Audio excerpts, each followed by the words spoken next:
morning, boys and girls. Today we're going to practice retelling. And I have this really awesome anchor chart here that we're going to be using for the rest of the week. Now, you guys probably see an ice cream cone here, and no, we are not going to be having ice cream today. We're going to be learning how to retell using this handy dandy ice cream cone to help us. So, let's read it together. What's the scoop? And under here I wrote retelling. So while we're doing this, I want you to think about what we're working towards. We're working towards retelling. Does anyone remember what retelling means? I want you to think. If you remember, give me a quiet hand up. Yes, what is retelling? That's right, retelling is how we tell someone a story we learned in class. So maybe you go home, your mom and your dad ask you, hey, what'd you read today in class, or what'd the teacher read to you? Retelling helps us think about what we read or listened to and tell it to someone. Now there's a couple skills we need to help us retell. So I'm gonna go over these and then we're gonna practice retelling together as a class. Sound good? Awesome, give me a thumbs up if you're ready. Awesome. Okay, so I have what's the scoop? So all of my letters here spell out scoop. S-C-O-O-P. And each one of these letters helps us retell. So the first one we have is setting. Let's say that together. Setting. Yes, setting. So setting, I drew a little house here because the setting is basically in any story. It's going to happen somewhere. And sometimes it's in outer space. Sometimes it's in a castle, sometimes it's in a home, but basically what setting means is where and when the story is happening. Now, all stories have different settings. Sometimes it's a make-believe setting, and sometimes the setting might look like a school where we go to. So when we're reading a story, we need to think about, where is this story happening? And that's very important because normally, if a story is happening in outer space, it's probably about outer space, right? It's probably not about like a farm. Or if a story is happening at a farm, it's probably about farm animals, right? Yeah, like Old McDonald's, that's right. Okay, the next one we have is characters. Who remembers what a character is? We talked about it a little bit last week. Do you remember? Yes, a character could be like a princess. Who else has another idea? Yeah, characters are like who's in the story. No, I agree with you. Character is who is in the story. So I heard Emily here say like a princess. I actually drew a little princess. So in a story, there could be lots of different characters. Sometimes it's people like you and me. Sometimes it's animals. Sometimes it's make-believe creatures like monsters. So it's whoever is in the story, who the story is about. And that's really important to remember because the characters kind of tell us what the story is about. If it's called The Three Little Pigs, do we think it's going to be about monsters? No, probably not. It's probably going to be about pigs. So the characters tell us who's going to be in the story, maybe like what they're going to do, what they're going to like. It helps us think about what the story is telling us. Okay. I know, we see someone who's a little bit sad. Can you guys say this with me? Oh no! One more time. Oh no! Yeah, normally in stories there's an oh no portion. A part that's kind of bad, like the problem. But that's what makes stories exciting. Without a problem, stories would be kind of boring. We might not want to read them. So the oh no is the problem. What is the problem in the story? Like in The Three Little Pigs, right? They have a problem with their houses. Who can think of another problem from a story we read? I want you to think. Who has an idea? Yeah, you're right. In The Hungry Caterpillar, he got that stomachache. I thought that was a good problem. Who was another one? You're right, in Rainbow Fish, people didn't want to be his friend. You guys are so good. I see so many hands, and you guys can tell me about the other problems during recess, okay? Keep them in your heads, don't forget. Okay, the next one we have is order of events. Now that one sounds a little bit tricky, but it's not that tricky. Order of events is just telling the story in the right order. I know it's not that hard, huh? So order of events would be like in The Three Little Pigs, You don't want to go to the very end of this story, right? Where they beat the wolf. You want to say it in the right order. First, next, finally, at the end. So you're making sure that when you're telling someone this story, they understand what you're saying. I think that one's probably the trickiest one, and we're gonna practice doing that all week long. So don't worry too much. Last one. I have a smiling girl here. Smiling girl. And it means the problem has been solved. So up here we have the problem, but at the end of this story, normally the problem is solved. So it says, how is the problem fixed or solved? So that's normally at the very end of the book, we find out how it's fixed. And that's the exciting part of the story, right? We like to see how the story ends. When people are listening, they want to hear how the story ends. So I want you guys to say this with me. Ready? I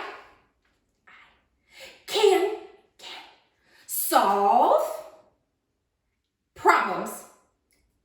Good job. Let's say it again. I can solve problems, right? So in the end of the story, they're solving those problems. We're figuring out what the problem is. And that helps us retell a story. So when we follow setting, characters, oh no, order of events, and problem solved, we can retell a story. So we're gonna go and practice reading a story all together and filling out our own scoop together as a class. And I'm gonna help you, and your neighbors are gonna help you, and we're gonna do it all together. Sound good? All right, show me crisscross applesauce.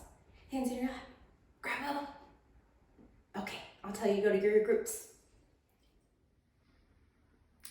All right, are you guys ready to listen and think? Awesome.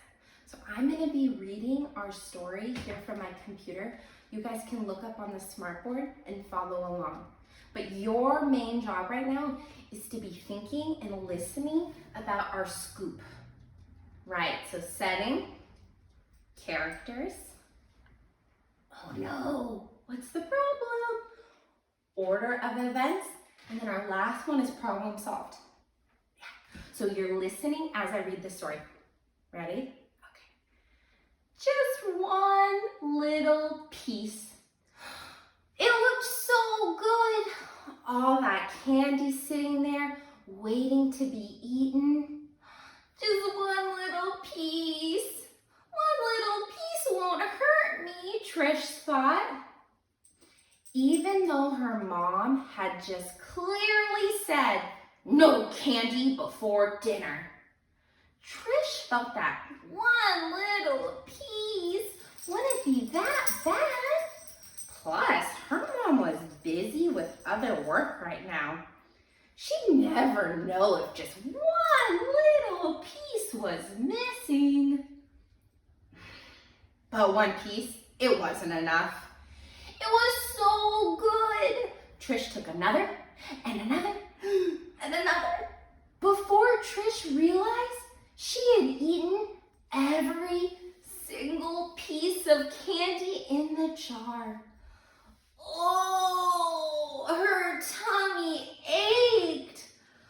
Ugh, she didn't feel quite right. She wished she hadn't eaten all that candy. Trish's mom didn't give her a consequence for eating the candy. She didn't have to. Trish didn't ever want to look at candy ever again. Trish even skipped dinner that night and went straight to bed.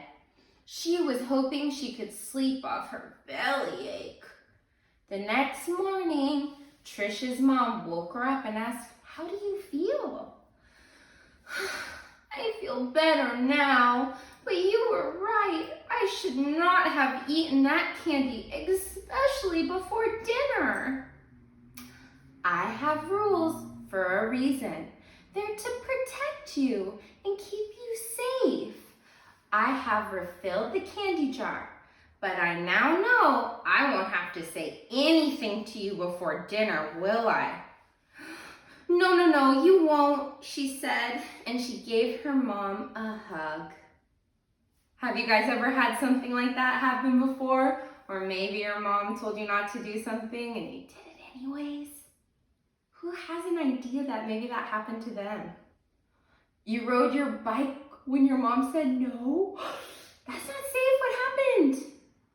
You fell? See? That's what happens sometimes. When we don't listen, we have negative consequences.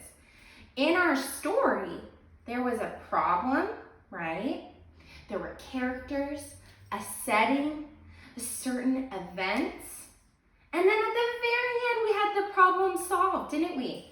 So we're gonna look at our what's the scoop to think about in the short little story we just read, what happened? So the setting, I want you to think about what happened in that story. Where was it? Was the story on the moon? No, you're right. It was not on the moon. Was it at the zoo? No. Who can tell me?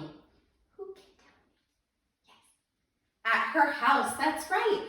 She was at her house. So we got the setting. Good job. Next one. Characters. There were people in the story. Was it about me? Was it about Miss Coco? Was it about you guys? Was it about a dog who likes to skateboard? I know, I'm being silly. Who has an idea? It was about Trish, and there was one more person. Who was it? Her mom. So the characters were Trish and her mom. There was only 2 characters. Sometimes stories have lots of characters, and you just need to think about the important ones. But in this story, there was only 2, Trish and her mom. Okay, here's the good one. Oh no, what's the problem? Can you guys show me with your hands and your faces what was the problem? Ready? 1, 2, 3. Yes. What was the problem? Can you guys yell it out? That's right. Her tummy hurt. And I think we've all had hurt tummies here. It is no fun. Trish ate all that candy and her tummy hurt. Ooh, too much candy will hurt your tummy. Okay, here's the tricky one. The order of events. So I want you to think about, in this story, what was the first thing that happened? The first thing, number 1. Her tummy hurt, that was the first thing? But what happened before her tummy hurt? Something happened before her tummy hurt. Something Trish did. Who can help our friend here? Matthew? That's right, she ate the candy. Did her mom want her to eat the candy? Nope. So she ate the candy even though her mom said no. And then her tummy hurt, like you said. What happened next? She didn't even get to have dinner. You're right, she didn't have dinner. She went straight to bed. So she couldn't eat the candy. Her mom said no. Her tummy hurt. She had to go straight to bed, and she went and slept. She didn't even eat her yummy dinner. What happened in the morning? What happened in the morning? You're right, her mom came in, and do you remember what her mom said? You're right. So in the morning, her mom said, are you okay? Are you feeling okay? And they had a talk about why she shouldn't eat all that candy, right? And then the last thing that happened, she gave her mom a hug. So that was the last thing that happened. And we kind of just said it, but how was the problem solved? You're right, she gave her mom a hug, and one more, they talked. So they talked, the mom and Trish, and she gave her a hug. Guess what? You guys, guess what we just did? I can retell a story. We just did it. Give yourself a pat on the back. Was that good? Do you guys feel like you get it? Give me a thumbs up if you feel good.